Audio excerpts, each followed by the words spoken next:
पतंगराव कदम स्मृति शिल्प के अनावरण कार्यक्रम में आज हम सब यहाँ उपस्थित हैं। इस गरिमामय समारोह में नेता विपक्ष लोकसभा सांसद माननीय श्री राहुल गांधी जी, प्रमुख अतिथि पूर्व रक्षा एवं कृषि मंत्री शरद पवार जी, कांग्रेस अध्यक्ष मल्लिकार्जुन खड़गे जी, मुख्यमंत्री तेलंगाना माननीय रेवंत रेड्डी जी, विधायक एवं प्रभारी महाराष्ट्र कांग्रेस कमेटी माननीय रमेश चेन्नीथला जी, सांसद एवं महासचिव अखिल भारतीय कांग्रेस कमेटी माननीय केसी वेणुगोपाल जी, सांसद एवं महासचिव अखिल भारतीय कांग्रेस कमेटी माननीय मुकुल वासनिक जी, विधायक एवं भूतपूर्व राज्य मंत्री डॉक्टर विश्वजीत कदम, मंच पर उपस्थित अन्य मान्यवर और जनता जनार्दन, मैं वसुंधरा काशीकर आप सभी का डॉक्टर पतंगराव कदम प्रतिष्ठान एवं स्मारक समिति की ओर से तहे दिल से स्वागत करती हूँ।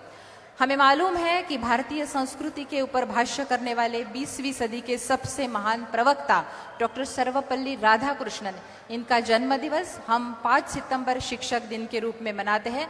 मैं माननीय राहुल जी से अनुरोध करती हूँ कि वे डॉक्टर सर्वपल्ली राधाकृष्णन इनकी तस्वीर को अभिवादन करके कार्यक्रम की शुरुआत करें। 5 सितंबर डॉक्टर सर्वपल्ली राधाकृष्णन, भारत के भूतपूर्व राष्ट्रपति, इनका जन्म दिवस हम शिक्षक दिन के रूप में मनाते हैं। आदर्श गुरु करके वो पूरे विश्व में परिचित थे और उनके इसी गुण के कारण उन्हें राष्ट्रपति पद से नवाजा गया, सम्माना गया। मैं अनुरोध करती हूँ माननीय राहुल जी से, विश्वजीत कदम जी से, स्वागत नंतर। Next, only 4 people will speak. Nana Patole, then Sharad Pawar, Karge ji and Rahul ji. Okay, बड़ा से अवतार में ये नहीं। We'll coordinate, sir. We'll coordinate now. We'll coordinate. Only 4 people. Sure. Nana Patole. Vishwajeet Kadam, स्वागत। नाना पटोले, मैं यहाँ इस बात का जिक्र करना चाहती हूँ कि डॉक्टर पतंगराव कदम जी ने अपने जीवन की शुरुआत जो है वो शिक्षक के तौर पर की। पूना में रैत शिक्षा संस्था के साधना विद्यालय में उन्होंने पार्ट टाइम टीचर की नौकरी की थी और पूरे जीवन भर वह शिक्षक के रूप में सक्रिय रहे, कार्यरत रहे। माननीय राहुल गांधी जी, शरद पवार जी, मल्लिकार्जुन खड़गे जी, डॉक्टर सर्वपल्ली राधाकृष्णन, इनकी तस्वीर को अभिवादन करते हुए रविंद्रनाथ टैगोर जी के शिष्य थे डॉक्टर सर्वपल्ली राधाकृष्णन। पुष्प अर्पण कर अभिवादन किया है माननीय राहुल गांधी जी ने, मल्लिकार्जुन खड़गे जी ने डॉक्टर राधाकृष्णन जी की तस्वीर का। भारतीय संस्कृति के ऊपर भाष्य करने वाले 20वीं सदी के सबसे महान प्रवक्ता, इनका जन्मदिन मनाया जाता है शिक्षक दिन के रूप में। उच्च विद्या विभूषित, विनयशील एवं सुसंस्कृत नेता डॉक्टर विश्वजीत कदम जमीन से जुड़े हुए नेता है, मैदान में उतरकर काम करने वाले नेता है। अकाल, बाढ़ और कोरोना काल में वो पूरी ताकत के साथ जनता के साथ खड़े रहे। मैं अनुरोध करती हूँ विश्वजीत जी से कि वे प्रास्ताविक करें।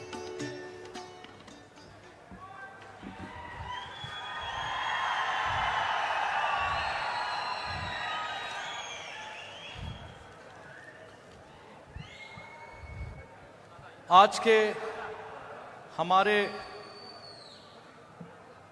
प्रमुख अतिथि, हमारे नेता, देश के नेता, और जो आज केवल और केवल महाराष्ट्र की पवित्र भूमि को, छत्रपति शिवाजी महाराज की इस पवित्र भूमि को आज नमन करने के लिए, खास करके आज सांगली की इस पवित्र भूमि को नमन करने के लिए यहाँ पे आए हैं, वो हम सब के नेता, देश के लोकसभा के विरोधी पक्ष नेता आदरणीय राहुल जी गांधी जी, यहाँ पे उपस्थित आज अखिल भारतीय कांग्रेस कमेटी के अध्यक्ष,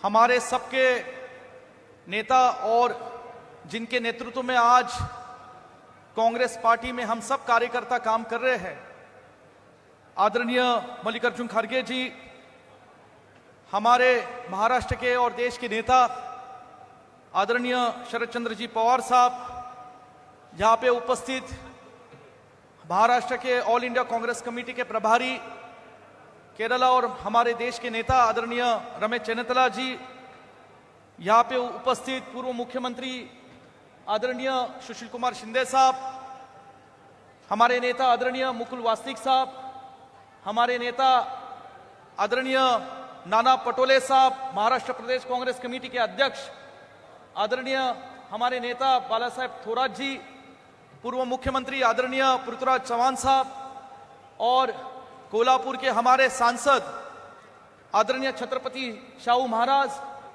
राष्ट्रवादी के स्टेट के नेता आदरणीय जयंत पाटिल जी, यहाँ पे उपस्थित आदरणीय सांसद रजनी पाटिल जी, यहाँ पे उपस्थित हमारे सांगली के सांसद विशाल पाटिल जी, बंटी पाटिल जी और हम सब के बुजुर्ग नेता सांगली जिला के हमारे नेता आदरणीय मोहनराव कदम दादा, उपस्थित यहाँ पे विरोधी पक्ष नेता आदरणीय विजय वडेट्टीवार जी, आदरणीय नसीम खान साहब, आदरणीय माणिकराव ठाकरे जी, उपस्थित सब सांसद, हमारे विश्वविद्यालय के कुलपति डॉक्टर शिवाजीराव कदम सर, सब सांसद, सब एमएलए, पूर्व मंत्री, उपस्थित भाइयों और बहनों,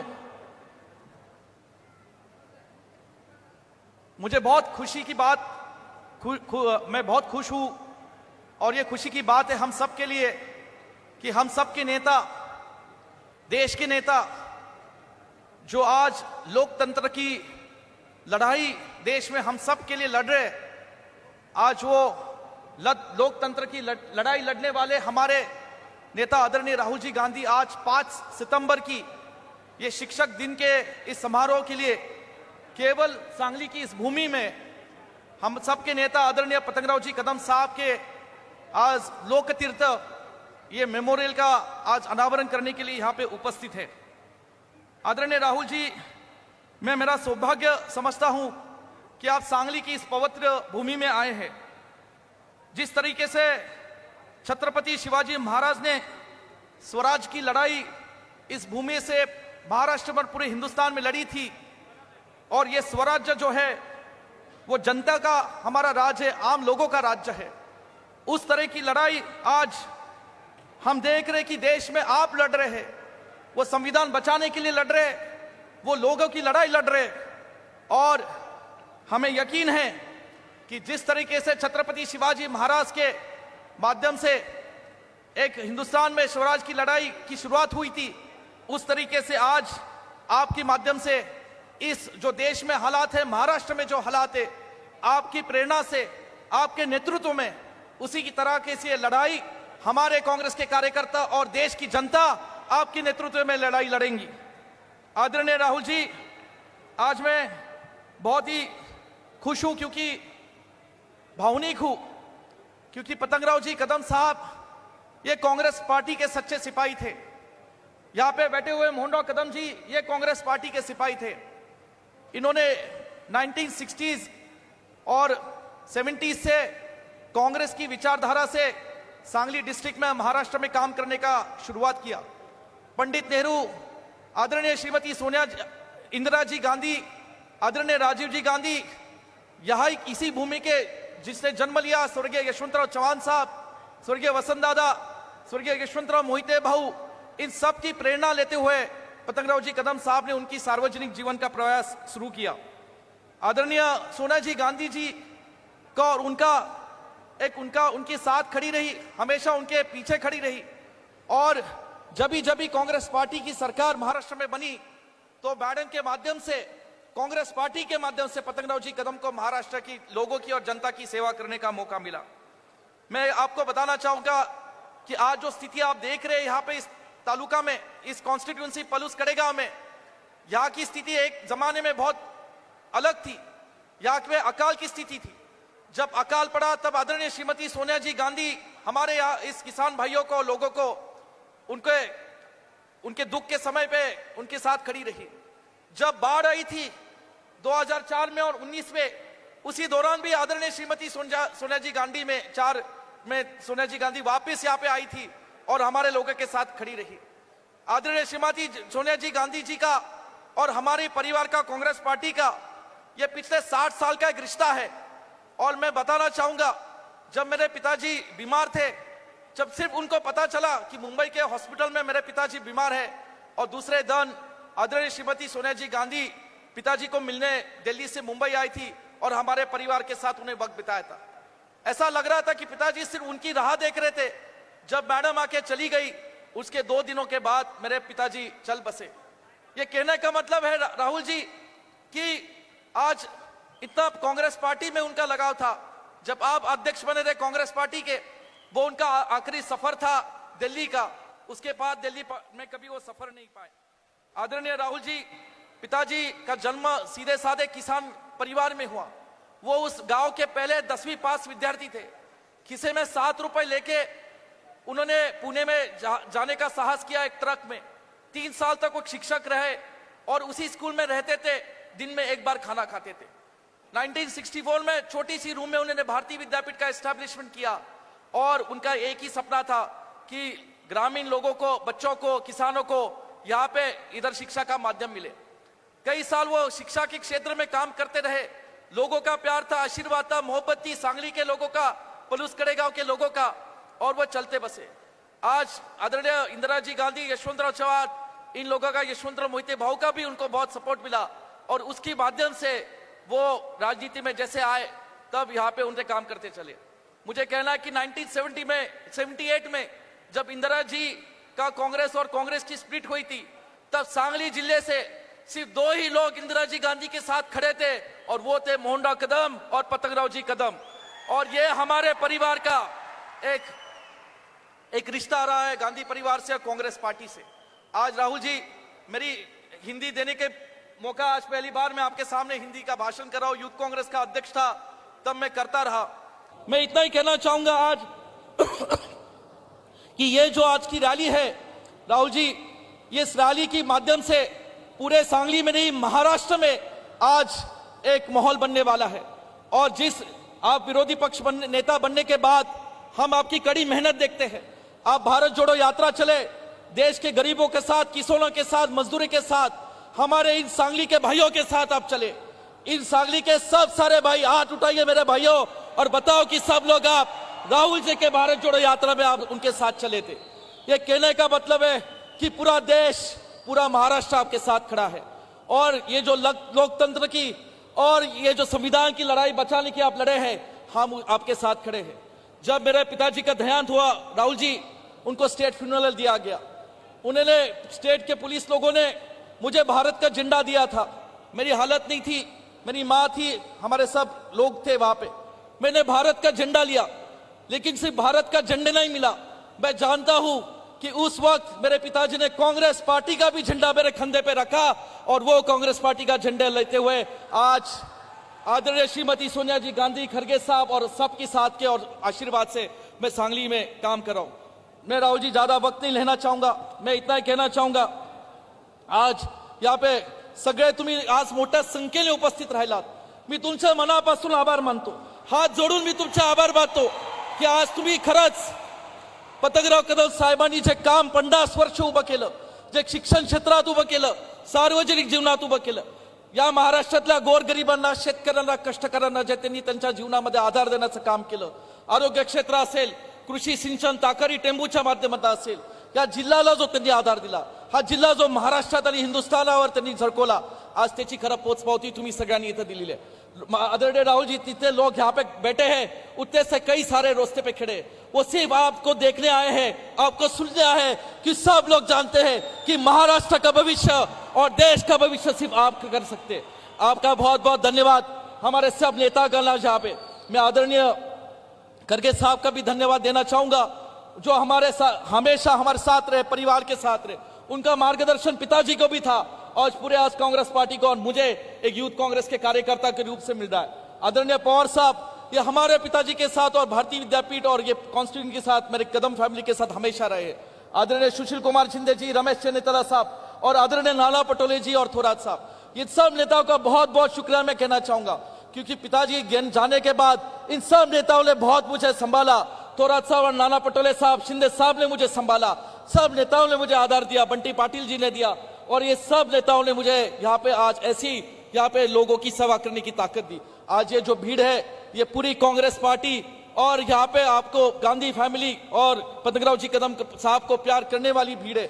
आप इस भीड़ को नमन करने के लिए यहाँ पे इस भावना को आज रखने के लिए आज बड़ी यहाँ पे आए, मैं बहुत बहुत धन्यवाद करतो। तुमच्या सगळ्यांचे आज मी खूप म्हणजे तुमचे ज्या गोष्टीची आपण आतुरतेने वाट पाहत होतो, मी तुमचे खूप मनापासून आभार मानतो। खूप खूप प्रेम तुम्ही सगळ्यांनी साहेबांवर केलं, हेच प्रेम मला द्या। मी शपथ घेतो आज माझ्या वडिलांची की या पलूसकडे गावच्या महाराष्ट्र आणि सांगलीच्या लोकांची साहेबांच्या विचारावर आणि काँग्रेस पक्षाच्या विचारावर मी सेवा करत राहील, एवढंच आज या ठिकाणी सांगतो आणि माझे मनोगत थांबवतो। जय हिंद, जय महाराष्ट्र।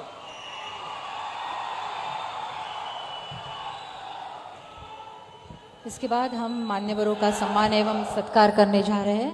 मैं अनुरोध करती हूँ सांगली जिला कांग्रेस कमेटी से कि वे माननीय राहुल गांधी जी का सम्मान एवं सत्कार करें।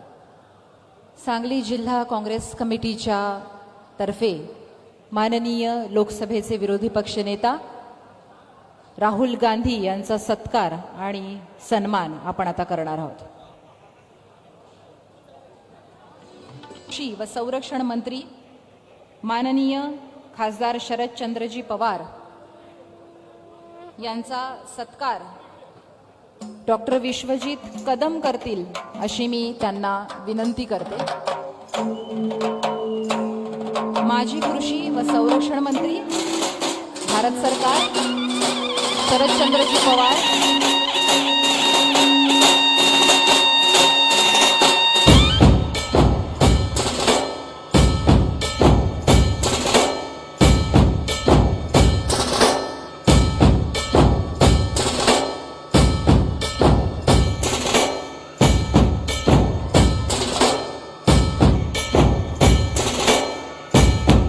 विश्वजित कदम माननीय शरदचंद्रजी पवार यांचा सत्कार करताना यानंतर आपण भारती विद्यापीठाच्या मातोश्री बयाबाई श्रीपतराव कदम महाविद्यालयामध्ये क्रांतीबाई सावित्रीबाई फुले क्रांतीज्योती सावित्रीबाई फुले ग्रंथालय नामकरण करणार आहोत। मी विनंती करेन माननीय मल्लिकार्जुन खरगे यांना की त्यांनी क्रांतीज्योती सावित्रीबाई फुले हे ग्रंथालयाचं नामकरण तसंच पुण्यश्लोक अहिल्यादेवी होळकर क्रीडागृहाचं नामकरण रिमोट दाबून करावं। अपन हमने लाइब्रेरी को नाम दिया है क्रांतिज्योति सावित्रीबाई फुले, जो भारत की पहली महिला टीचर थी 1848 में, जिन्होंने पहला स्कूल स्थापन किया महाराष्ट्र में। महात्मा ज्योतिबा फुले उनकी पत्नी, भारत की पहली महिला टीचर। खरगे सरांच्या हस्ते रिमोट दाबून क्रांतीज्योती सावित्रीबाई फुले ग्रंथालयाचं नामकरण आणि क्रीडागृहाचं पुण्यश्लोक अहिल्यादेवी होळकर हे नामकरण झालेलं आहे। 1848 ला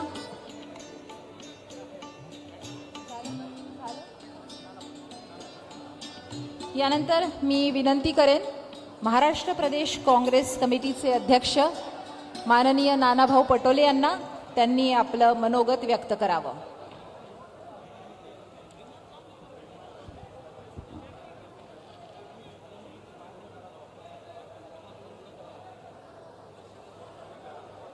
आपल्या भागातील ज्यांनी शिक्षणाचा पाया रोवला, या भागाचा विकास साधला, कोरडवाहू भागाला एरिकेटेड भाग केला आणि या भागाला नंदनवन केलं, अशा महान सुपुत्राचा, काँग्रेसच्या ज्येष्ठ नेत्यांचा, आदरणीय पतंगराव कदम यांच्या पूर्णाकृती पुतळ्याच्या अनावरणाच्या प्रसंगी उपस्थित झालेले आमचे नेते आणि काँग्रेस पक्षाचे राष्ट्रीय अध्यक्ष मल्लिकार्जुन खरगे साहेब, त्याचप्रमाणे लोकसभेचे विरोधी पक्ष नेते आणि आपल्या सगळ्यांचे युवकांचे प्रेरणास्थान राहुल गांधीजी, आपल्या महाराष्ट्राचं राष्ट्रीय नेतृत्व आदरणीय शरदचंद्रजी पवार साहेब, राज्याचे माजी मुख्यमंत्री सुशीलकुमार शिंदे साहेब, राज्याचे माजी मुख्यमंत्री पृथ्वीराज चव्हाण साहेब, विधिमंडळाचे आमचे काँग्रेस पक्षाचे नेते बाळासाहेब थोरात, विरोधी पक्षनेते विजय वडेट्टीवार, आदरणीय राष्ट्रवादीचे प्रदेशचे अध्यक्ष जयंतराव पाटील साहेब, आपल्या सगळ्या महाराष्ट्राचे आपले प्रभारी आदरणीय रमेश चन्नीथलाजी, या मंचावर उपस्थित असलेले आपले सांगलीचे लोकप्रिय खासदार विशाल पाटील साहेब, आणि ज्यांच्या नेतृत्वात पतंगराव कदम साहेबांचा वारसा या भागात नव्हे तर महाराष्ट्रात जे चालवतात ते आपले तुमचे सगळ्यांचे सुपुत्र विश्वजित कदम. मंच फार मोठा आहे, आदरणीय मंच. उपस्थित मोठ्या संख्येनं या ठिकाणी आमच्या माता बहिणी, आमचे सगळे वडीलधारी मंडळी, युवक मित्र आणि पत्रकार बंधू. खरं तर पतंगराव कदम साहेब हे तुम्हा आम्हासाठी प्रेरणास्थान आहे. राजकारणात यायचं असेल तर ज्याच्याजवळ पैसे आहेत तोच राजकारणात येऊ शकतो. खरं तर पतंगराव कदम साहेबांचा इतिहास आपण पाहिला तर सर्वसामान्य कुटुंबामध्ये जन्माला आलेला आणि आपल्या लोकांच्या आशीर्वादानं आणि आपल्या कर्तृत्वानं मोठं होणारं महाराष्ट्रातलं कुठलं नेतृत्व असेल तर ते पतंगराव कदम साहेब आहे. या भागामध्ये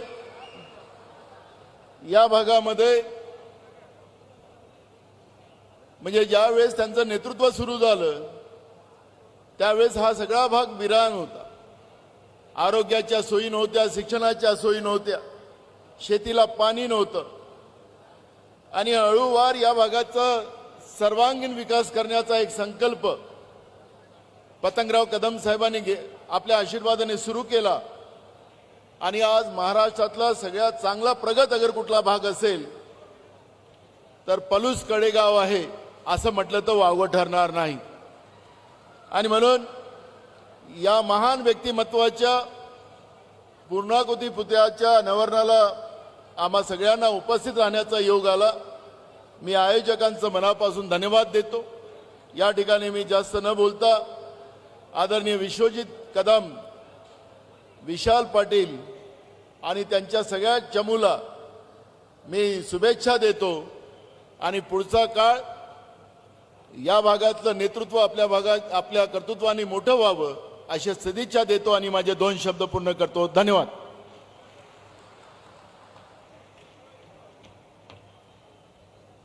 महाराष्ट्र के आर्थिक और सामाजिक परिवर्तन में जिनका अहम योगदान रहा है और अपनी 60 दशक की अत्यंत व्यस्त राजनीतिक करियर के बाद भी जिनका उत्साह बरकरार है वह माननीय शरद पवार जी. मैं अनुरोध करती हूं कि वे सभा को संबोधित करें.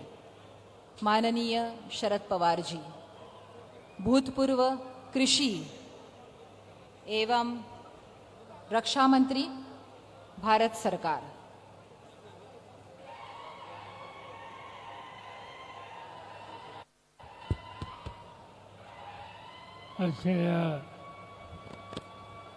ऐतिहासिक कार्यक्रमाचे प्रमुख पाहुणे आणि काँग्रेस पक्षाचे अध्यक्ष, राज्यसभेचे विरोधी पक्ष नेते मल्लिकार्जुन खरगे साहेब, काँग्रेस पक्षाचे नेते आणि देशाच्या लोकसभेचे विरोधी पक्षाचे नेते श्री राजीव गांधी, महाराष्ट्राचे माजी मुख्यमंत्री सुशीलकुमार शिंदे, पृथ्वीराज चव्हाण, व्यासपीठावर असलेले सर्व मान्यवर, हा सोहळा आयोजित करण्याच्यासाठी ज्यांनी अतिशय कष्ट घेतले हे महाराष्ट्राच्या तरुण पिढीचे नेते विश्वजित कदम, व्यासपीठाचे सगळे मान्यवर आणि उपस्थित सहकारी बंधू भगिनी, आजचा दिवस या ठिकाणी आल्याच्या नंतर महाराष्ट्राच्या कानाकोपऱ्यातून सार्वजनिक जीवनामध्ये काम करणाऱ्या महत्त्वाच्या मान्यवरांची उपस्थिती आज कडेगावांनी या परिस्थितीमध्ये आहे आणि त्याचं महत्त्वाचं कारण डॉक्टर फत्तनरावजी कदम यांचं अखंड स्मरण व्हावं यासाठी पुतळ्याचं अनावरण आणि अन्य कार्यक्रम आज या ठिकाणी आयोजित केलेले होते.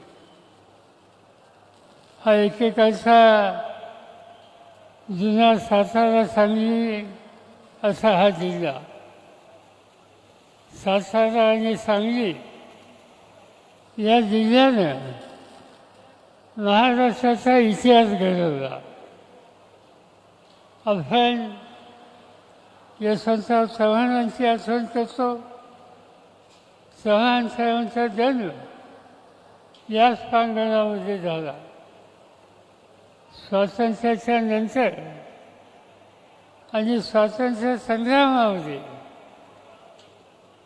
झोकून देण्याच्या संबंधीची भूमिका घेणारे वसंतदादा पाटील त्यांचंही स्मरण आपल्याला या जिल्ह्याचा स्वातंत्र्याचा इतिहासाचा उल्लेख करायचा म्हणल्यावर या ठिकाणी करावा लागतो. क्रांतिसिंह नाना पाटील की ब्रिटिशांना सरोखर फळव करून दाखवण्याच्या संबंधीचं शौर्य ज्यांनी दाखवलं त्यांचंही स्मरण आपल्याला करावं लागेल. आणि त्यांचे सहकारी जी वफुदार, वी.स. फागे आणि नंतरच्या काळामध्ये राजाराम बापू पाटील अशा अनेकांची नावं या ठिकाणी घ्यायला लागतील की ज्यांनी महाराष्ट्राच्या इतिहासामध्ये मोठं योगदान दिलेलं आहे. हे सगळे नेते स्वातंत्र्याच्या चळवळीचे होते. स्वातंत्र्य मिळाल्याच्या नंतर त्या स्वातंत्र्याचा अर्थ नव्या पिढीच्या अंतःकरणामध्ये जीवनामध्ये यायचं असेल तर आवश्यकता आहे शिक्षणाचा विस्तार. तरुणी भाऊराव पाटील आणि अनेकांची नावं घेता येतील की ज्यांनी सामान्य कुटुंबाच्या मुलामुलींच्या शिक्षणाच्या संबंधी आपलं आयुष्य घालवलं. अण्णांच्या विचाराचं भूमिका स्वीकारून अनेक लोक पुढे आले आणि त्या पुढे येणाऱ्यामध्ये फत्तनराव कदमांचा उल्लेख करावा लागेल. रयत शिक्षण संस्थेच्या हडपसरच्या शाखेमध्ये अतिशय कमी वेतनावर काम करण्याच्यासाठी फत्तनराव पुण्याला आले. कदमवीरांचा विचार प्रस्तुत करण्याच्या कामाला सर्वस्वची भूमिका घेतली आणि तुम्हा सगळ्यांच्या पाठिंब्यानं कदमवीरांचा आदर्श ठेवून भारतीय विद्यापीठाची स्थापना केली आणि महाराष्ट्राच्याच नव्हे तर महाराष्ट्राच्या बाहेरसुद्धा उच्च दर्जाचं शिक्षण नव्या पिढीला मिळेल कसं याची खबरदारी फत्तनरावनी घेतली. फत्तनराव आम्हा सगळ्यांच्या बरोबर रयत शिक्षण संस्थेमध्ये एक विश्वासानं काम करणारे आमचे सहकारी होते. कधीही त्यांनी कर्मवीरांचा विचार सोडला नाही. रयत शिक्षण संस्थेची बांधिलकी ही त्यांनी अखंड जपली आणि मला आनंद आहे आज त्यांच्या गैरहजेरीमध्ये तीच परंपरा विश्वजित कदम उत्तम रीतीने चालवत आहेत. त्याचं स्वागत आम्हा सगळ्यांना आहे. शैक्षणिक क्षेत्रामध्ये पतंगरावचं काम मोठं होतं हे सांगायची आवश्यकता नाही, पण मला एका गोष्टीचं स्मरण होते की हा सगळा एका काळचा दुष्काळी भाग, त्या दुष्काळी भागामध्ये शेतकऱ्याच्या संसाराला फुलवायचं असेल तर पाण्याची आवश्यकता होती आणि ती पाण्याची आवश्यकता खऱ्या अर्थानं भागवायचं काम मग ते ताकाडीचं धरण असेल, टेंबूचं प्रकल्प असेल, हे सगळे प्रकल्प या भागामध्ये लोकांच्या संसाराला प्रधानशाला मदत करण्याच्यासाठी पतंगरावजी उभे केले आणि दुष्काळ कायमचा हटवण्याच्यासाठी आपण काही करू शकतो या प्रकारचा इतिहास हा त्या ठिकाणी त्यांनी उभा केला. आणि त्यामुळं असं समाजाच्यासाठी प्रचंड काम करणाऱ्या या कर्तृत्वान या भागाच्या सुपुत्राचं अखंड स्मरण आज करण्याच्या दृष्टीनं देशाचे दोन्ही विरोधी पक्षाचे नेते आणि महाराष्ट्राच्या कानाकोपऱ्याचे गांधी नेहरूंचा विचार स्वीकारणारे सर्व मान्यवर आज या ठिकाणी आहेत. याचा मला मनापासूनचा आनंद आहे. आपण या कार्यक्रमाला हजर राहिलो, पण पतंगरावचा आदर्श, पतंगरावची विकासाची दृष्टी, पतंगरावचं शिक्षणाच्या क्षेत्राचं योगदान हे करण्यासाठी आज विश्वजित प्रयत्नाची फराकाशा करतोय.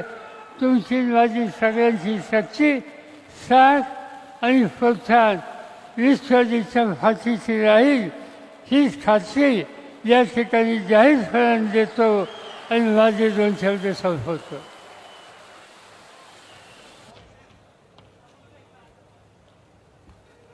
इस देश की संसद में अपनी गरिमामय उपस्थिति से माहौल को सबसे ज्यादा धरती पर लाने वाले व्यक्ति मल्लिकार्जुन खड़गे, आज़ादी के बाद के भारत का चलता फिरता दस्तावेज खड़गे जी है. मैं अनुरोध करती हूँ माननीय मल्लिकार्जुन खड़गे जी से कि वे सभा को संबोधित करें. अखिल भारतीय कांग्रेस के अध्यक्ष माननीय मल्लिकार्जुन खड़गे जी.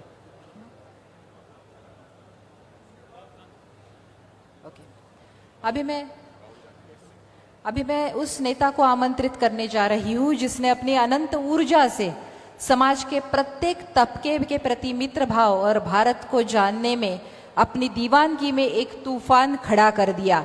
यह एक ऐसे व्यक्ति है जो अपनी आलोचना के प्रति निरपेक्ष रहे.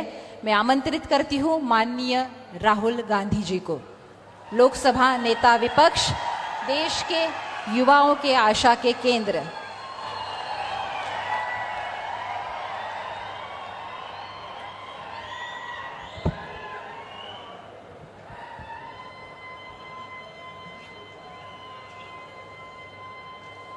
खारगे जी, शरद पवार जी, रमेश चेन्नीथाला जी, नाना पटोले जी, थोराट जी,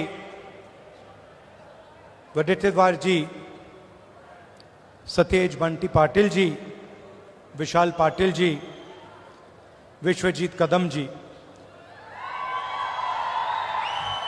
स्टेज पे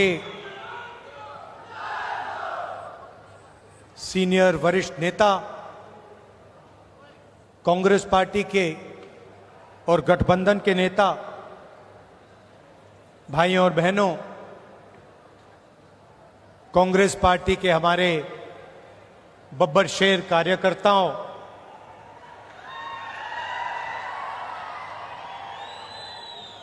आपने सबको डरा रखा है, बीजेपी वालों को। और प्रेस के हमारे मित्रों, आप सबका यहां बहुत बहुत स्वागत, नमस्कार। आज यहां आकर मुझे बहुत खुशी हो रही है। कदम जी की याद में हम यहां आए हैं। उन्होंने अपनी पूरी जिंदगी कांग्रेस पार्टी को, महाराष्ट्र को, देश को दी, विकास का काम किया, शिक्षा का काम किया और कांग्रेस पार्टी के साथ पूरे दिल से पूरी जिंदगी भर वो खड़े रहे। जब इंदिरा गांधी जी चुनाव हारी थी तब भी कदम जी उनके साथ थे। 2 बजे रात को उनकी मीटिंग ऑर्गेनाइज की थी, 2 बजे रात को पब्लिक मीटिंग ऑर्गेनाइज की थी। तो आज हम उनकी याद करते हैं। महाराष्ट्र प्रोग्रेसिव स्टेट है। अलग अलग लोगों ने यहां पर प्रोग्रेसिव काम किया, जनता को एक साथ लेकर इंस्पायर किया। और वो लोग महाराष्ट्र को रास्ता दिखाते हैं। बहुत लंबी लिस्ट है। शिवाजी महाराज जी, शाहू महाराज जी, फूले जी, अंबेडकर जी, इन सब ने महाराष्ट्र को नहीं मगर पूरे देश को जीने का तरीका, प्रगति और इंस्पिरेशन दिया। और मैंने खारगे जी से आज कहा, कांग्रेस प्रेसिडेंट हैं तो अंदर की बात आपको बताता हूं। हम जैसे ही लैंड किए तो मैंने खारगे जी से कहा कि खारगे जी मैंने एक बात नोटिस की है। तो उन्होंने कहा क्या? मैंने कहा मैं आपके साथ कर्नाटक जाता हूं तो आप बहुत खुश हो जाते हो। जैसे ही आप जहाज से उतरते हो चेहरे पे मुस्कान होती है। मगर मैंने एक और बात देखी है, जब आप महाराष्ट्र आते हो तब भी आप बड़े खुश होते हो, आपके चेहरे पे मुस्कान होती है। तो 1 सेकंड में उन्होंने जवाब दिया, राहुल, महाराष्ट्र में कांग्रेस पार्टी की विचारधारा बहुत गहरी घुसी हुई है, इसलिए जब मैं यहां आता हूं मुझे खुशी होती है। यहां पे विचारधारा कांग्रेस की है, अंबेडकर जी की है, शिवाजी महाराज, फूले जी की है। और इसीलिए मुझे यहां आकर उतनी ही खुशी होती है जितनी मुझे कर्नाटक में जाकर होती है। और यही मेरी फीलिंग है। जब भी मैं महाराष्ट्र आता हूं मुझे लगता है कि ये जो प्रदेश है हमारी विचारधारा का गढ़ है, फाउंडेशन है। और आप लोगों के डीएनए में हमारी विचारधारा है। और लड़ाई विचारधारा की है। जो आप हिंदुस्तान में देख रहे हैं ये सिर्फ पॉलिटिक्स नहीं है। पहले पॉलिटिक्स चलती थी, राजनीति चलती थी। आज हिंदुस्तान में आइडियोलॉजिकल लड़ाई चल रही है, विचारधारा का युद्ध चल रहा है। और एक तरफ कांग्रेस पार्टी और ये सब महापुरुष, और दूसरी तरफ बीजेपी। हम सोशल प्रोग्रेस चाहते हैं, हम सबको जोड़कर एक साथ आगे ले जाना चाहते हैं, और वो चाहते हैं कि चुने हुए लोगों को हिंदुस्तान का पूरा फायदा मिले, दलित दलित रहें, पिछड़े लोग पिछड़े रहें, आदिवासी आदिवासी रहें, और जो जात का ढांचा है वो वैसा का वैसा रहे। ये हम दोनों के बीच में लड़ाई है, और ये आपको पूरे देश में दिखेगी। वो नफरत फैलाते हैं, हिंसा फैलाते हैं,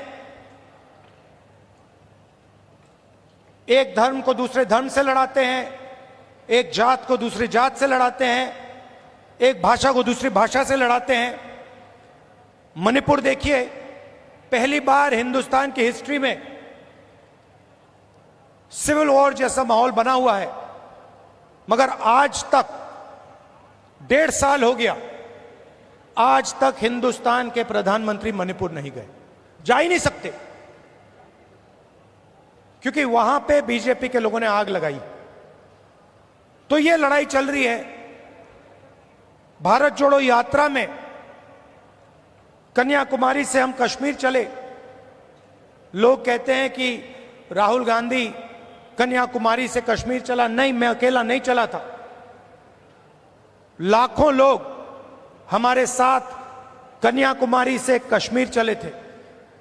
महाराष्ट्र में, केरल, तेलंगाना, उत्तर प्रदेश, मध्य प्रदेश, हर प्रदेश के लोग चले थे, और एक लक्ष्य था, जो एक लाइन में हमने कह दिया, नफरत के बाजार में मोहब्बत की दुकान खोलनी।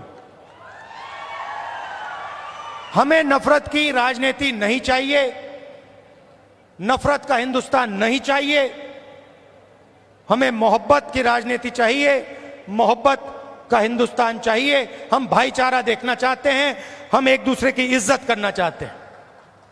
यह फर्क है।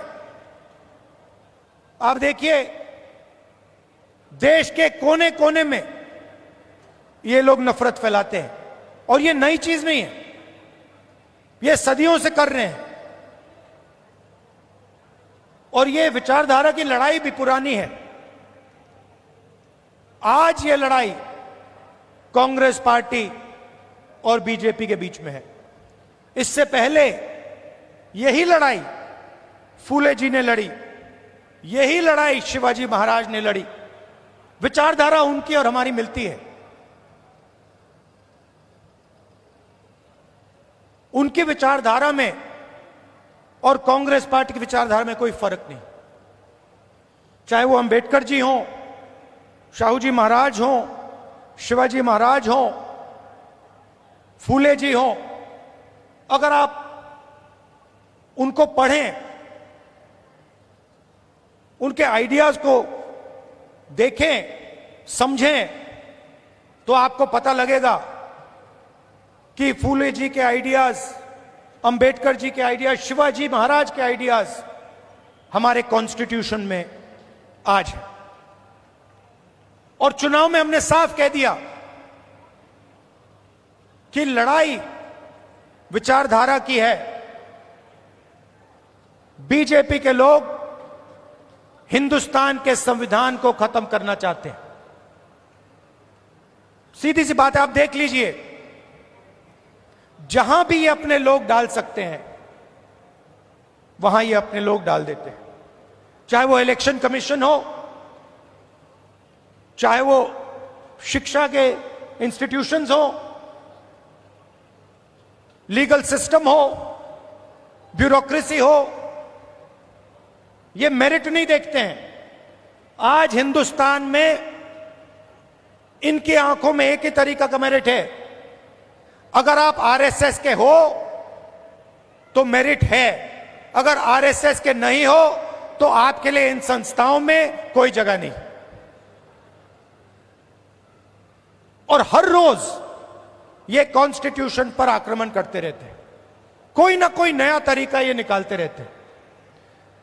हमने जाति जनगणना की बात की। हमने कहा कि देखिए, देश में पता लगाना है कि किसकी कितनी आबादी है और किसका कितना हक बनता है। मैंने कुछ गलत बोला? सही बोला ना कि यह पता लगाना है, अलग अलग वर्ग के लोग हैं, ये कितने हैं, इनकी आबादी कितनी है और इनका हक क्या है और कौन सी संस्थाओं में इनके लोग हैं। एक प्रकार से हम स्नैपशॉट लेना चाहते हैं कि हिंदुस्तान में आज क्या हालात हैं। बीजेपी के लोग एकदम कहते हैं नहीं। हमने दबाव डाला, न्याय यात्रा की, और पहले ये सारे के सारे लोग कहते थे कि जाति जनगणना के हम खिलाफ हैं। आरएसएस के लोग कहते थे, बीजेपी के लोग कहते थे, इनके नेताओं के बयान हर रोज आते थे कि जाति जनगणना नहीं होना चाहिए। हमने दबाव डाला और कुछ दिन पहले कंफ्यूजन में आरएसएस कहती है कि हां, जाति जनगणना जरूरी है। अगर आप आज कह रहे हो कि जाति जनगणना जरूरी है, तो पिछले 6 महीने में आप क्या कह रहे थे? मैं आपको बता रहा हूं, पार्लियामेंट में हमने कहा है, पार्लियामेंट के फ्लोर में, लोकसभा में मैंने कहा है, कुछ भी हो जाए, जाति जनगणना करवाएगी कांग्रेस पार्टी, करवाएगी, हमारा गठबंधन करवाएगा। क्योंकि हम जानना चाहते हैं, हम देश की सच्चाई समझना चाहते हैं। इस देश के धन का फायदा किसको हो रहा है, कौन से वर्ग को हो रहा है, किसको नहीं हो रहा है, यह हम जानना चाहते हैं और यह हम काम करवा के दिखाएंगे। भाइयों और बहनों, आज हमने कदम जी की मूर्ति का उद्घाटन किया और जब मैं वहां था, मैं सोच रहा था कि कदम जी ने 60 साल आपके साथ काम किया, ट्रांसपेरेंसी के साथ, मोहब्बत के साथ उन्होंने काम किया, ईमानदारी के साथ उन्होंने काम किया। 60 साल में उन्होंने आपसे कभी माफी नहीं मांगी। क्यों नहीं मांगी? क्योंकि जरूरत नहीं पड़ी। यह सच्चाई है। माफी वही मांगता है जो गलत काम करता है। जिसने गलती ही नहीं की, उसको माफी किस चीज की मांगनी है? यहां कुछ ही दिन पहले शिवाजी महाराज की मूर्ति बनाई गई और मैंने अखबार में पढ़ा कि प्रधानमंत्री ने कहा, मैं शिवाजी महाराज से माफी मांगता हूं। अब मैं ये समझना चाहता हूं, प्रधानमंत्री जी ने किस कारण माफी मांगी? अलग अलग कारण हो सकते हैं। पहला कारण हो सकता है कि ये जो मूर्ति थी, इसका कॉन्ट्रैक्ट आरएसएस के एक व्यक्ति को दी गई। पहला कारण यह हो सकता है। शायद प्रधानमंत्री जी कह रहे हैं कि नहीं, मैंने गलती की, मुझे ये कॉन्ट्रैक्ट आरएसएस के व्यक्ति को नहीं देनी थी, ये मुझे कॉन्ट्रैक्ट मेरिट पे देना था। शायद वो गलती हो सकती है। दूसरी गलती हो सकती है कि मूर्ति के बनने में भ्रष्टाचार हुआ, चोरी हुई। शायद प्रधानमंत्री इसके लिए माफी मांग रहे हैं कि मैंने जिसको कॉन्ट्रैक्ट दिलवाया उसने भ्रष्टाचार किया, महाराष्ट्र के लोगों से चोरी की, यह कारण हो सकता है। तीसरा कारण हो सकता है कि आपने शिवाजी महाराज की मूर्ति बनाई, उनकी याद में आपने मूर्ति बनाई और आपने इतना भी ध्यान नहीं दिया कि वो मूर्ति खड़ी रहे। मैं आपको गारंटी देता हूं, कदम जी की जो मूर्ति बनी है ना, आप यहां 50, 60, 70 साल बाद आ जाइए, यहां आपको दिखेगी।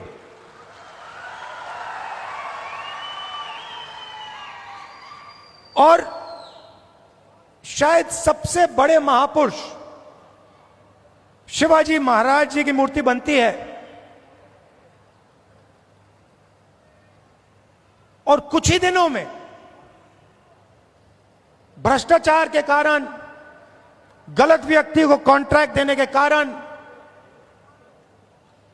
वो मूर्ति गिर जाती है।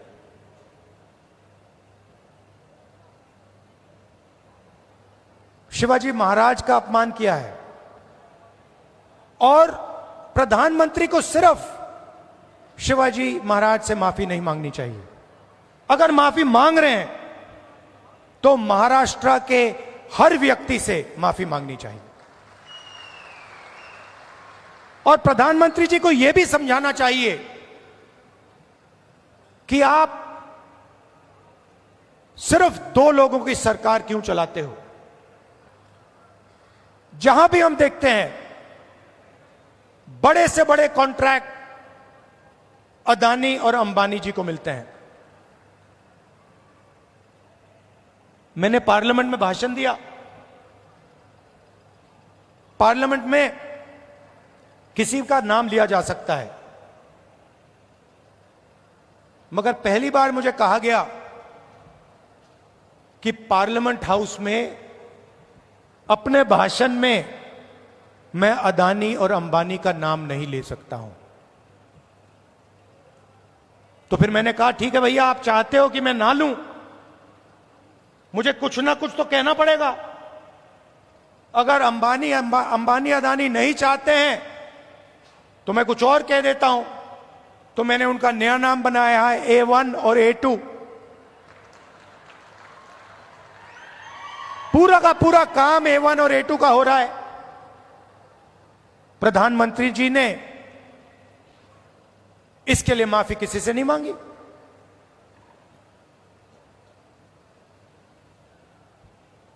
काले कानून आए, किसानों से उनका हक छीनने वाले कानून, 700 किसान शहीद हुए। हमने पार्लियामेंट में कहा कि 2 मिनट इनके लिए मौन रखा जाए। हमें कहा जाता है नहीं, ये शहीद नहीं है।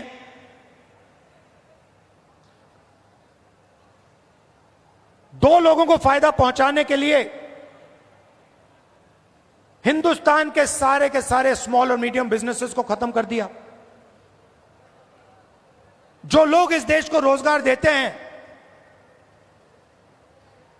उनको नोटबंदी से, गलत जीएसटी से आपने खत्म कर दिया। अरबपतियों का रास्ता खोलने के लिए उनसे भी आप माफी मांगिए, नोटबंदी की माफी मांगिए, गलत जीएसटी की माफी मांगिए।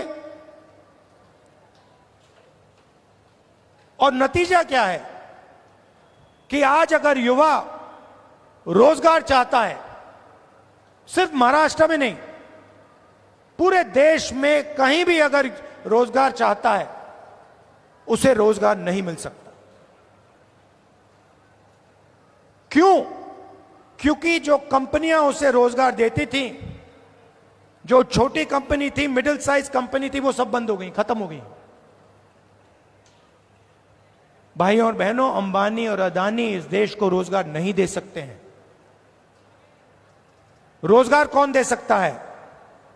रोजगार छोटे बिजनेस वाले दे सकते हैं, रोजगार मीडियम साइज बिजनेस वाले दे सकते हैं, जो छोटी फैक्ट्रियां चलाते हैं, मिडिल साइज फैक्ट्रियां चलाते हैं, जो चीजें बनाते हैं, ये लोग दे सकते हैं।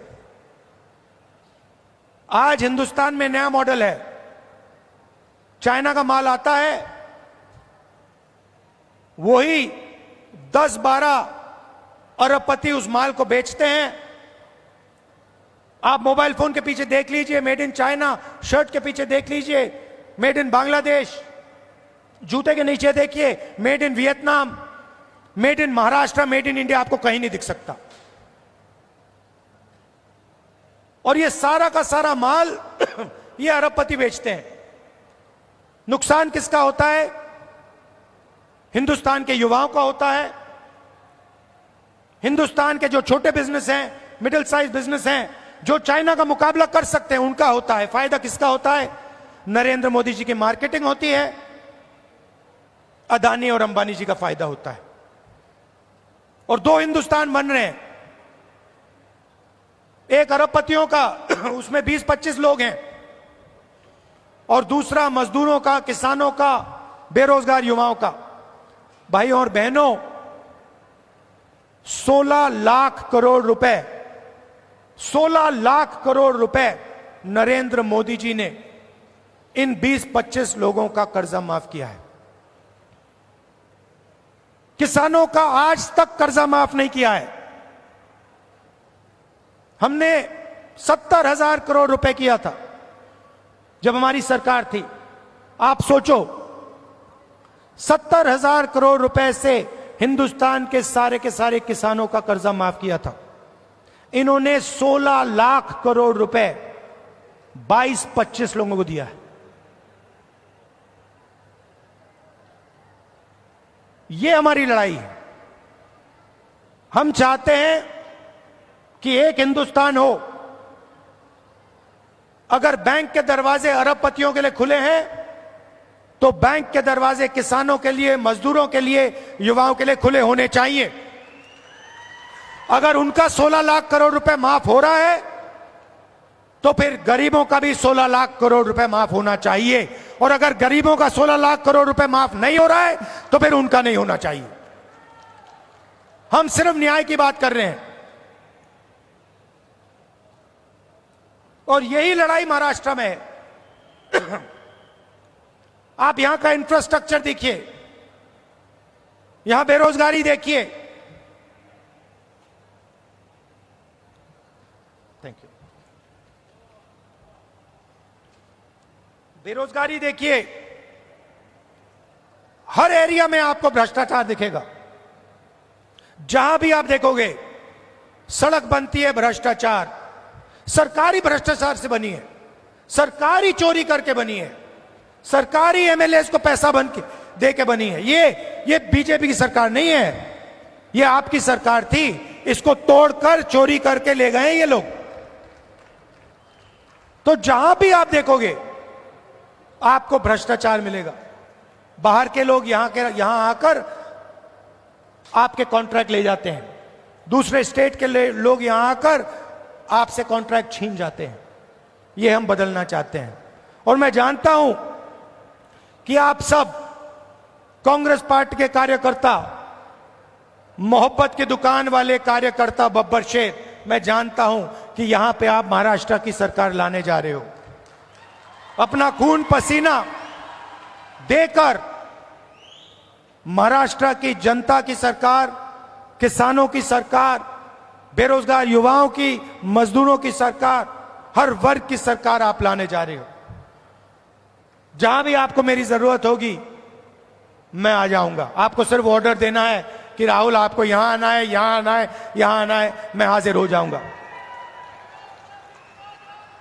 अंत में मैं आप सबको दिल से धन्यवाद देता हूं कि आप यहां आए, इतने प्यार से आपने मेरी बात सुनी। धन्यवाद, नमस्कार, जय हिंद। राहुल गांधी जी की भारत जोड़ो यात्रा या आज़ादी के बाद का कांग्रेस का सबसे बड़ा जनसंपर्क अभियान, इसका वर्णन किया जाए तो अतिशयोक्ति नहीं होगी। और भारत को समझने की बड़ी ईमानदार कोशिश उन्होंने इससे की है। इसके बाद मैं आमंत्रित करने जा रही हूँ मल्लिकार्जुन खड़गे जी को। मैं अनुरोध करती हूँ कि वे सभा को संबोधित करें। इस देश की संसद में अपनी गरिमामय उपस्थिति से माहौल को सबसे ज्यादा धरती पर लाने वाले व्यक्ति मल्लिकार्जुन खड़गे जी।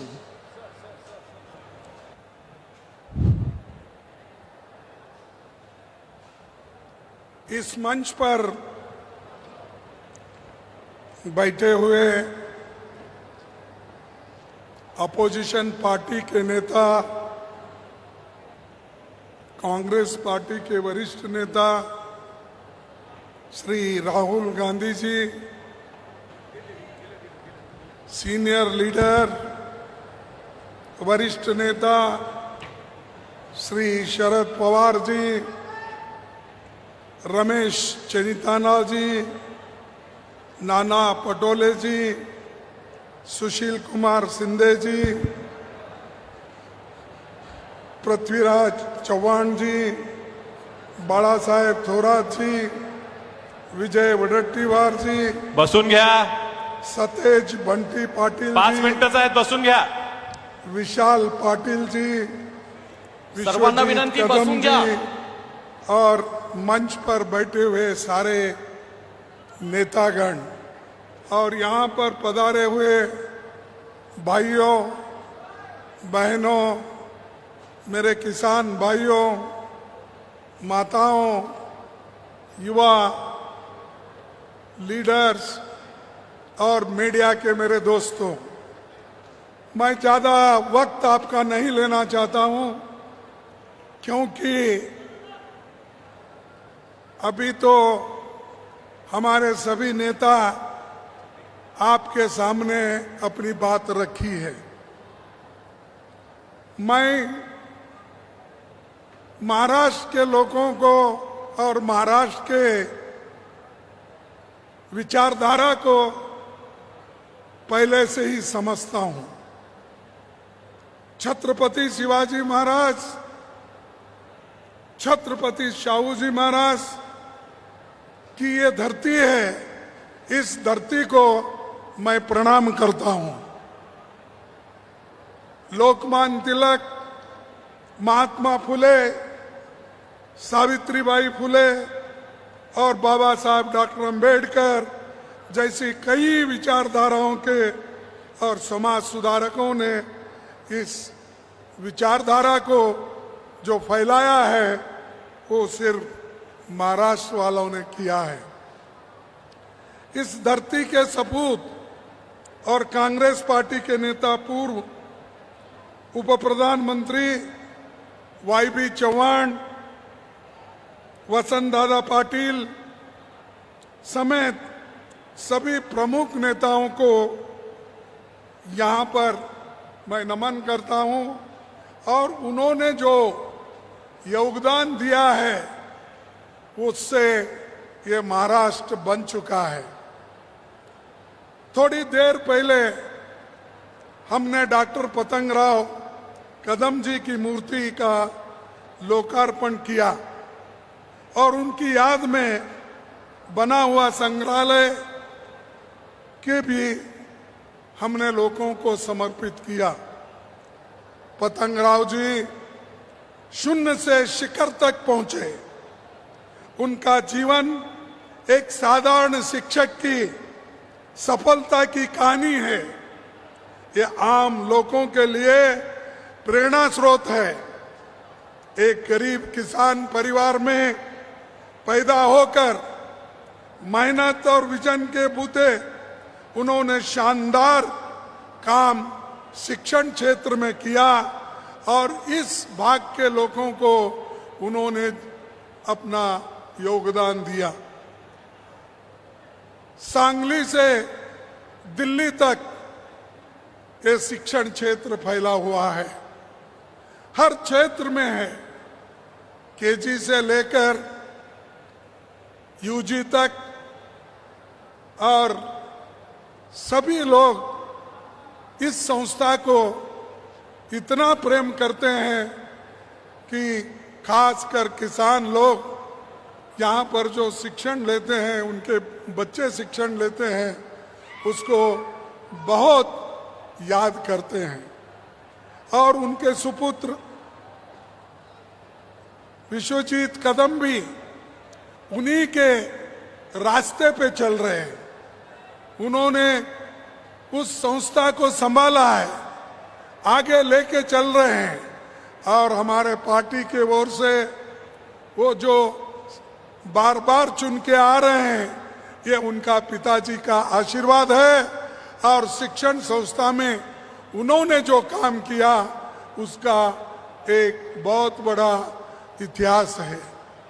तो भाइयों, मैं यही कहना चाहता हूं, विश्वजीत कदम जी यंग है, एनर्जेटिक है और उन्होंने अपने असेंबली क्षेत्र में मैं सुना 1,40,000 से उन्होंने जीता है। यानी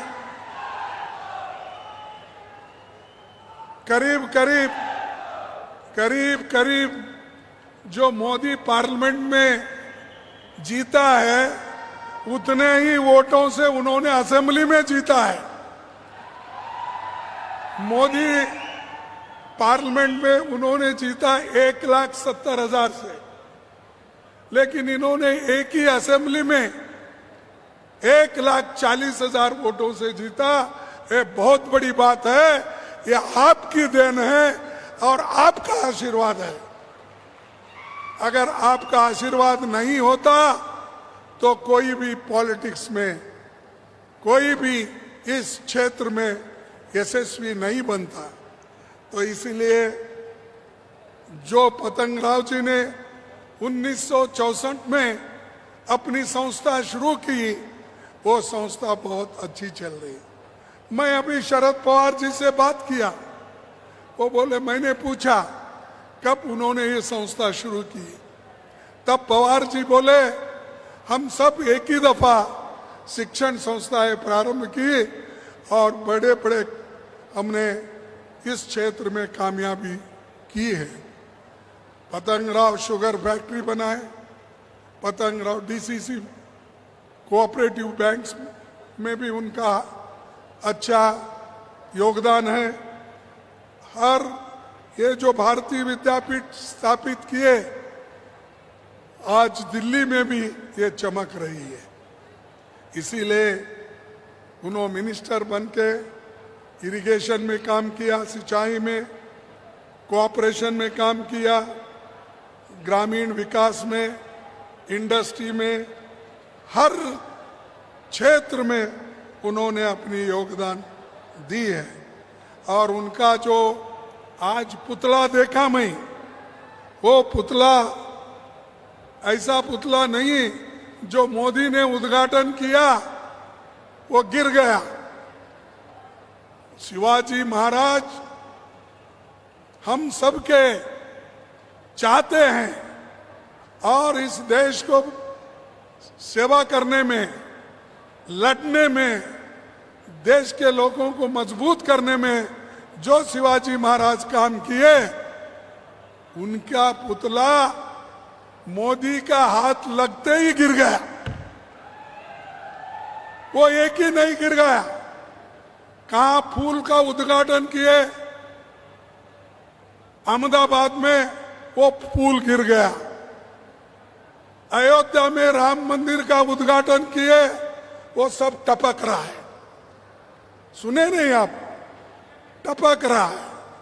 तो जहां पर भी वो गए हैं, चुनाव के दृष्टि से गड़बड़ी में सब कुछ बना लेना, उद्घाटन करना और उसके बाद 6 महीने में, 8 महीने में वो बिल्डिंग सब गिर रहे हैं। तो ये मोदी जी वोटों के लिए ये काम करते हैं। ये अच्छा रहो, बिल्डिंग अच्छी रहे, इसके बारे में मालूमात नहीं लेते। अरे उनके पास सब चीजें तैयार रहती है।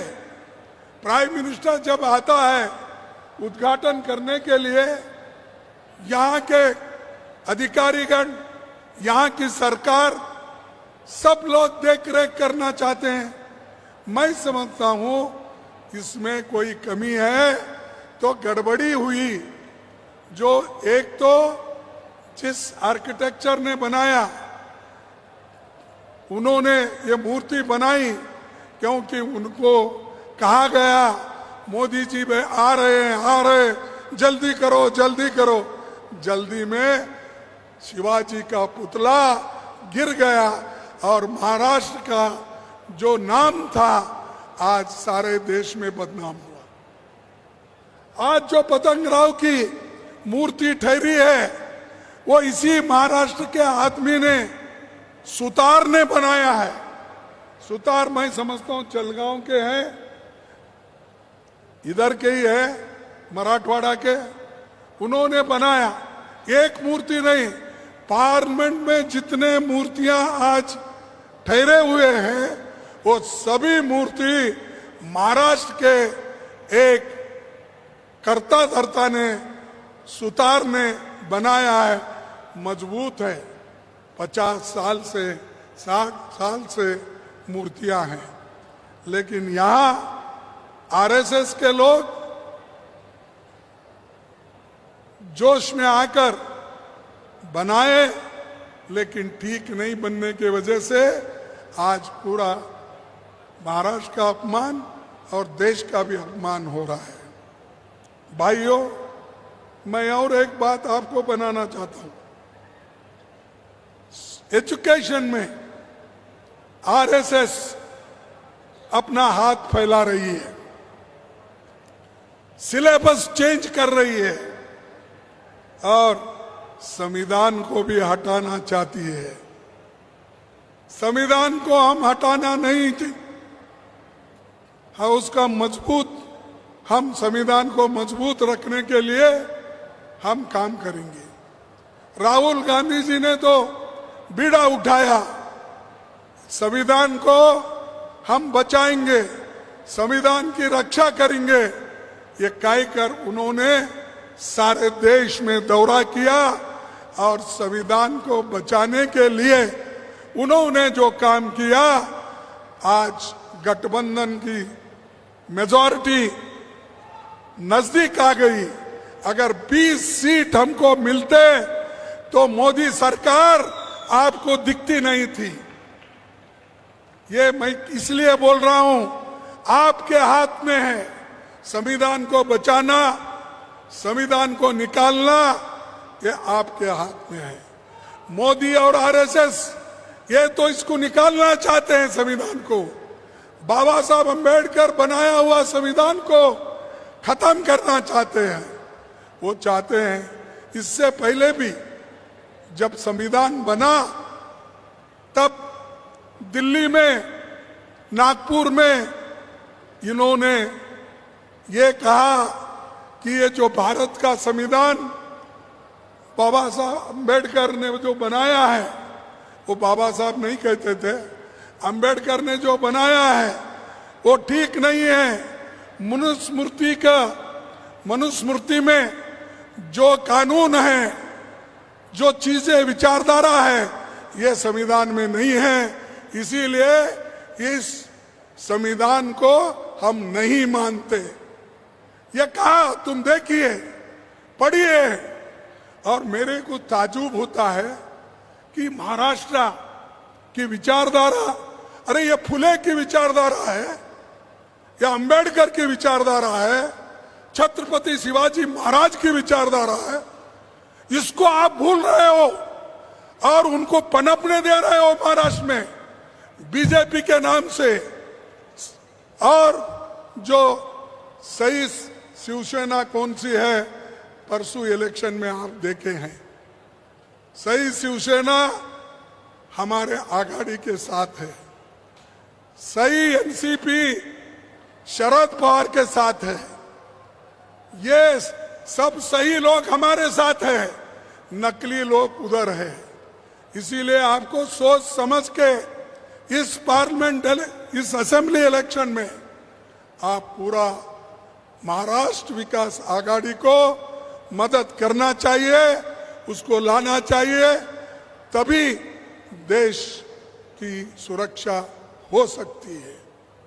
हम हमारे लिए नहीं कर रहे, ये देश के संविधान को बचाने के लिए, आप सबके हकूक को बचाने के लिए। बहुत लोग नहीं जानते, क्या यहाँ के बहुत से लोग आजादी के पहले वोटर थे?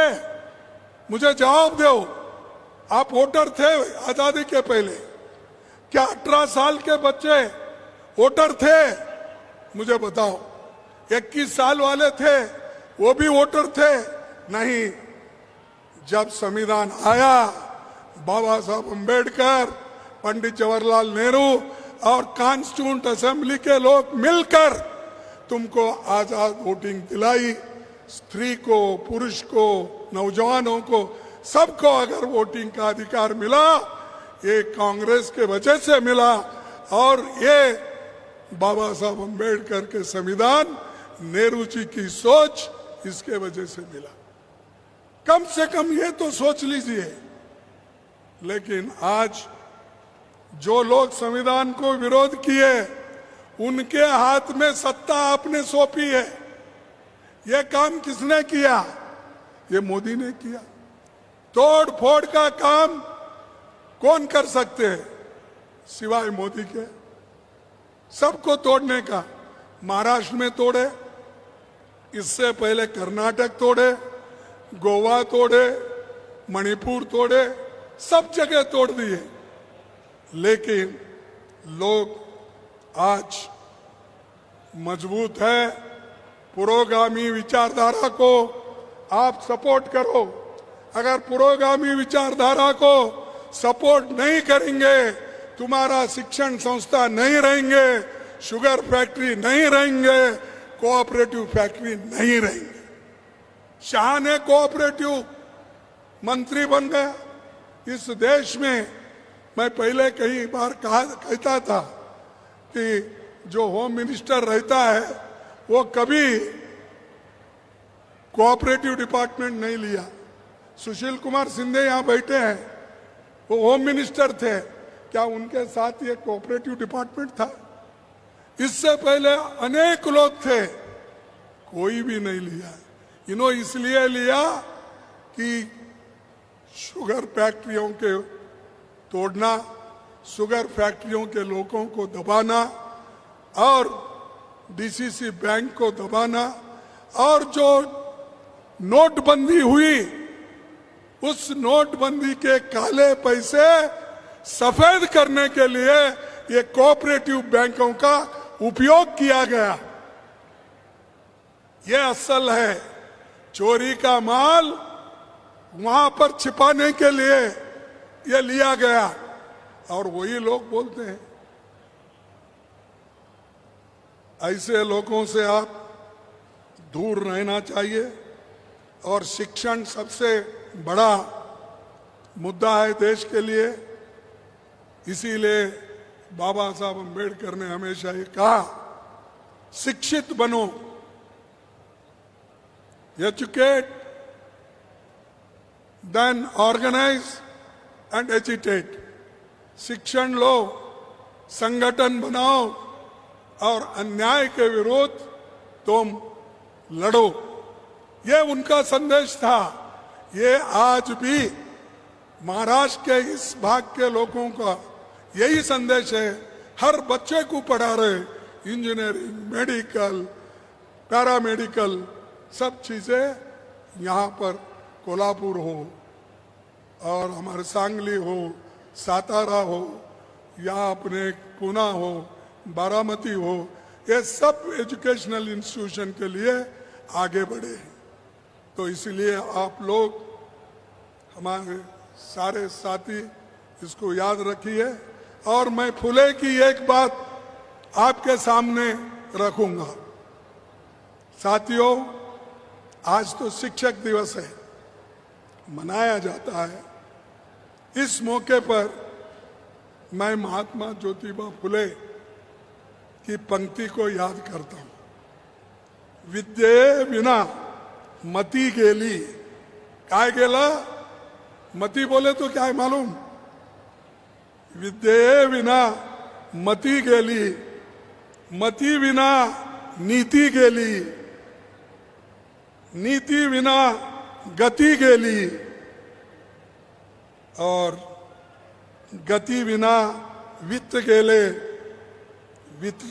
वित्त विना सूत्र खचले, इतके अनर्थ एका अविद्येने केले। यानी जिसके पास विद्या नहीं है वो कुछ भी काम का नहीं है। और विद्या ये शूद्रों को नहीं मिला आसानी से। ये संविधान आने के बाद सब शूद्रों ने स्कूल खोला, कॉलेज खोला, इंजीनियरिंग कॉलेज खोला, मेडिकल कॉलेज। इसका तो याद रखिए। अरे जो लोग तुम्हारे को नजदीक आने नहीं देते थे, पढ़ने नहीं देते थे, पढ़ना है तो मनुस्मृति को लेकर वही पढ़ते थे, दूसरे कोई नहीं पढ़ते थे। लेकिन हमको याद नहीं है। अरे हम स्कूल के बाहर बैठते थे, आपको याद नहीं है। आप अंदर अभी आ गए तो आपको नजदीक नहीं बिठाते थे, वो भी आपको याद। फिर क्या याद रखेंगे आप?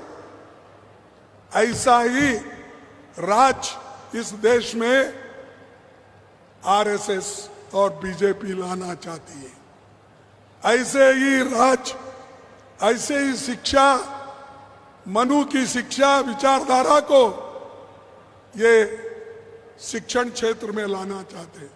इसके लिए आप मजबूत बनना है, इसके लिए डेमोक्रेसी को आप टिकाना है। अगर डेमोक्रेसी को आप टिकाएंगे नहीं तो समझिए कि हमको बुरे दिन आने वाले हैं। भाइयों, ये जो मैं आपसे कह रहा हूं, ये दिल से कह रहा हूं, क्योंकि हम लोग पिछले का याद नहीं रखेंगे। जो हमारे लिए लड़े हैं, आजादी के लिए लड़े हैं, इनके लिए हमको याद रखना है। और आजादी आने के बाद जो आज मेवा खाते बैठे हैं, उनको आप कहना चाहिए, भाइयों बस मेहनत करा मुर्गा, अंडा खाया फकीर, ऐसा होता है, तुम्हारा बस करो। मेहनत तो अपने लोग किए, कांग्रेस के लोग किए, और जो लोग लड़ते हैं वो किसी को डरते नहीं। अब राहुल गांधी जी ने हमेशा अपनी बात रखने में कभी डरे नहीं और डरेंगे भी नहीं। और पार्लियामेंट में जब उन्होंने बात शुरू की अपोजिशन पार्टी के नेता के रूप में, तब सब कुछ उन्होंने बताया। सब भगवान के साथ उन्होंने बोला शंकर जी कैसे हैं, क्या बोलते हैं, किस विचारधारा के, गुरु नानक कैसे हैं और पैगंबर कैसे हैं। हर नेताओं के, हर जो धर्म के मुखिया हैं, उनके फोटो देखकर सब लोग परेशान हो गए। ये मोदी कभी अपेक्षा नहीं किए थे। मोदी जी हमेशा सिर्फ अपने विचारों से चलते हैं। कैसा दबाना, ईडी में कैसा दबाना, सीबीआई लेकर कैसा दबाना, विजिलेंस को लेकर कैसा करना, ये काम मोदी करते हैं। मैं एक बार पेपर में देखा कि मुझे मालूम नहीं शाह और मोदी को क्या प्रेम हमारे शरद पवार जी के ऊपर आया मालूम नहीं। एकदम उन्होंने उनको भी पूछा नहीं, सीधा उन्होंने झट प्लस सिक्योरिटी का अनाउंस कर दिया। अरे जब जरूरत थी उस वक्त तुमने नहीं दिया, अब तो लोग उनका संरक्षण करने के लिए तैयार है, अब झट सिक्योरिटी तुम्हारी चाहिए नहीं। तुम्हारा झट सिक्योरिटी तुम रख लो। वही शरद पवार जी ने कहा अब जरूरी नहीं, मैं लेने वाला नहीं। तो ये अपने लिए कुछ ना कुछ करने के लिए दूसरों को कुछ उनको भी हमने दिया, क्योंकि वो डर रहे हैं। जब आदमी डरता है तो उनको सिक्योरिटी की बहुत जरूरत होती है। अब आपको मालूम है, बहुत घमंड के साथ हमेशा मोदी जी फिरते थे, बोलते थे एक अकेला मोदी सबको भारी। सुना नहीं है? नहीं सुने? अरे क्या भाई, इतने लोग बैठे, मोदी का पार्लियामेंट में जो कहा वो नहीं सुने आपने? एक अकेला सब पे भारी मोदी, उन्होंने खुद ही बोलते थे, अब बोल रहे हैं। ये शक्ति आपकी है, आपके शक्ति के वजह से आज हम मजबूत अलायंस बनाकर पार्टी एक संगठन करके हमने बनाया है। तो इसीलिए आप लोगों का आशीर्वाद हमारे लिए बहुत जरूरी है और खास करके महाराष्ट्र में हमारी आघाडी बहुत मजबूत है। आमची आघाडी फार मजबूत आहे, त्याला कोणी हलवणार नाही। आम्ही टक्कर द्यायला तयार आहोत आणि तिन्ही पार्टी मिळून जे काम आज करत आहोत आणि राहुल गांधीजींनी जे सगळ्यांना एक मंत्र दिले की डरो मत, कोणी भ्यायचं नाही। तुम्ही भीला, डर गए तो मर गए, उठेंगेच नाही। त्यासाठी तुम्ही एक होऊन ह्या इलेक्शन मध्ये जसं तुम्ही पार्लमेंट इलेक्शन मध्ये एक होऊन आम्हाला सगळ्यात जास्ती सीट दिला आघाडीला, त्याचप्रमाणे आघाडीची सरकार आणा आणि महाराष्ट्रात सुख संपत सगळं येते। ते सगळे भांडून आलेत, त्यांच्याकडे काही नाही आणि सगळे नकली पार्टी आहेत। आता बीजेपी हे करू लागला प्रयत्न कसा तोडाव, कसा पैसे देऊन वोट घ्यावं। मला वाटतं एक स्कीम काहीतरी त्यांनी काढलंय असं सांगितलंय। कोणतं स्कीम ते? बहीण, हा, अरे 2000 रुपये पैसे देऊन ते एक योजना काढली ना त्यांनी, सगळ्या स्त्रियांना देणं आणि त्या पैसा दिल्यामुळं ते महिला त्यांना वोट देतील, स्त्रिया त्यांना वोट देतील, ह्या समजुतीनं ते लोक पैसे द्यायला सुरू केले।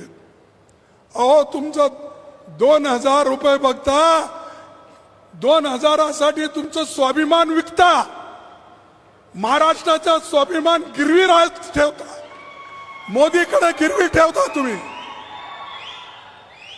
2000साठी 1000साठी मोदीला तुम्ही गिरवी ठेवता महाराष्ट्रात। त्यासाठी पैसेला ठोकर मारा आणि एक होऊन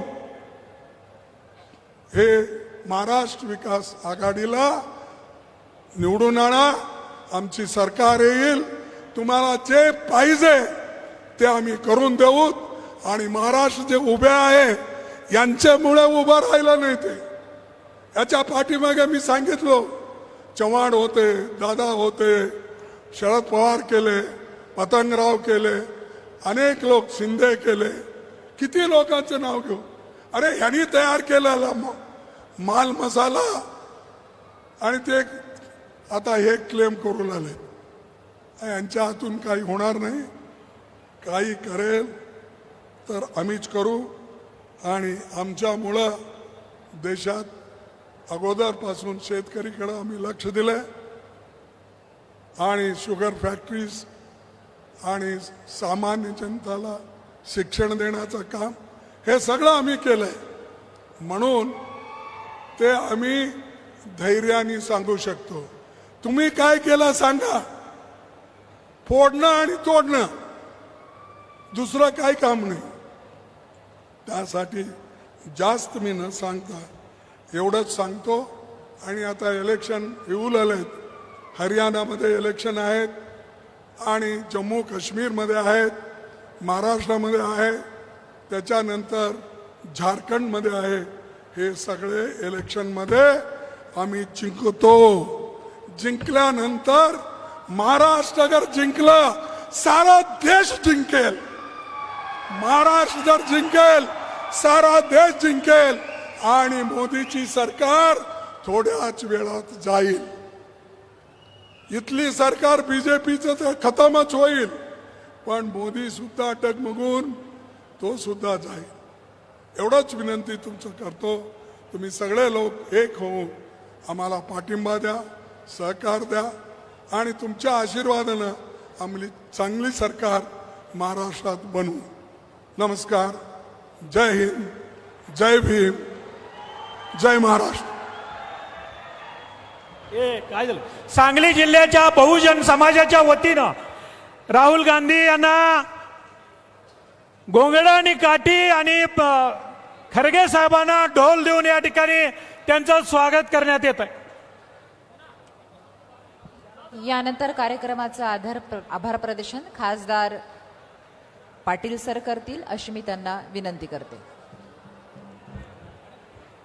स्वर्गीय यशवंतराव चव्हाण साहेबांच्या जन्मभूमी, वसंतदादांची कर्मभूमी आणि स्वर्गीय डॉक्टर पतंगराव कदम साहेबांच्या कर्तृत्वाने पावन झालेल्या या कडेगाव तालुक्यात खास करून कदम साहेबांच्या लोकतीर्थ या स्मारकाच्या लोकार्पण सोहळ्यासाठी आवर्जून उपस्थित राहिलेले देशाचे काँग्रेस पक्षाचे अध्यक्ष, राज्यसभेचे विरोधी पक्ष नेते माननीय खासदार मल्लिकार्जुन खड़गेजी, माननीय खासदार विरोधी पक्ष नेते राहुल गांधीजी, माननीय खासदार महाराष्ट्राचे माजी मुख्यमंत्री माननीय शरदचंद्र पवारजी, नानाभाऊ पाटोलेजी, सुशीलकुमार शिंदेजी व मंचावर उपस्थित असलेले कदम साहेबांवर प्रेम करणारे असंख्य नेते या सांगली जिल्ह्यातनच नव्हे तर अखंड महाराष्ट्रातनं कदम साहेबांवर प्रेम करणारे इथं उपस्थित असलेले सर्व सामान्य कार्यकर्ते, काँग्रेस पक्षावर, महाविकास आघाडीवर प्रेम करणारे कार्यकर्ते, आपल्या सर्वांना आपण ह्या कार्यक्रमात सामील झाला याबद्दल तुमच्या सर्वांचे आभार मानतो. या ठिकाणी तुम्हाला सर्वांच्या वतीनं मी राहुलजींना आणि खडगे साहेबांना आश्वासन देतो, पवार साहेबांना आश्वासन देतो की महाराष्ट्रात तुमच्या सगळ्यांच्या ताकदीनं पुन्हा एकदा काँग्रेस, राष्ट्रवादी काँग्रेस, शिवसेना, महाविकास आघाडीचं सरकार हे महाराष्ट्रात निश्चित आणणार आणि त्यात सिंहाचा वाटा हा काँग्रेस पक्ष डॉक्टर विश्वजित कदम यांच्या नेतृत्वाखाली घेणार. महाराष्ट्रात नव्हे तर सांगलीत आटीच्या आटी आमदार हे आपल्या महाविकास आघाडी निवडून येणार. पुन्हा एकदा आपल्या सर्वांना खूप खूप आभार.